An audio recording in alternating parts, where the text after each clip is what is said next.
Hey there friends, welcome to the vid. If you're going through DPDR, then you're asking the question, why? Why did this happen to me and why am I going through this? This one question is one of the big things which is holding you back from recovering. And in this video, I'm going to explain exactly why that is and what you can actually do instead of that. If you are new to the channel, welcome. My name's Dan and I help people just like you recover from DPDR so you no longer have any symptoms and you're back living your normal life. When I was going through my recovery, I was asking this question a lot as well at the beginning, and everybody that I help and talk to on a daily basis, they ask this question as well. And you might think, well, what's so bad about this question? What's so bad about asking, why did this happen? And why am I going through this?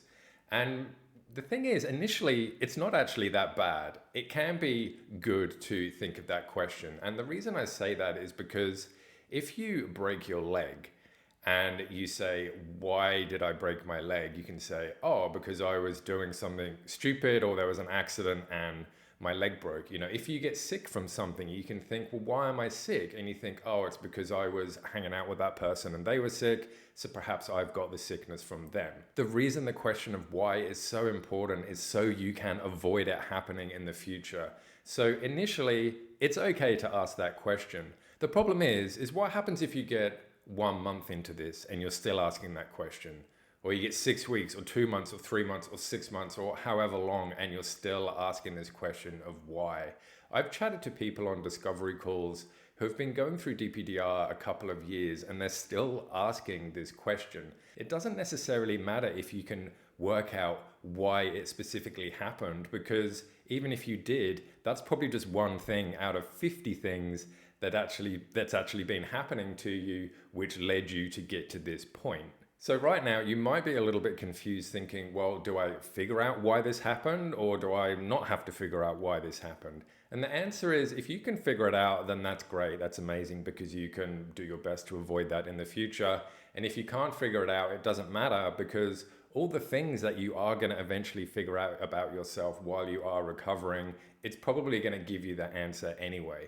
But the important thing is that if you spend a lot of time just thinking about why did this happen, then you're taking that time away from actually recovering. And so when I'm helping them through recovery, the question of why might only come up right at the beginning, and then it quickly dissipates because quickly we get into the nitty-gritty of what's actually going on and we start processing your anxiety, because everything you're experiencing, all these symptoms, all this horrible outer world feeling and feeling detached and emotional numbness and everything else that comes with it is caused by anxiety and a hypersensitized nervous system.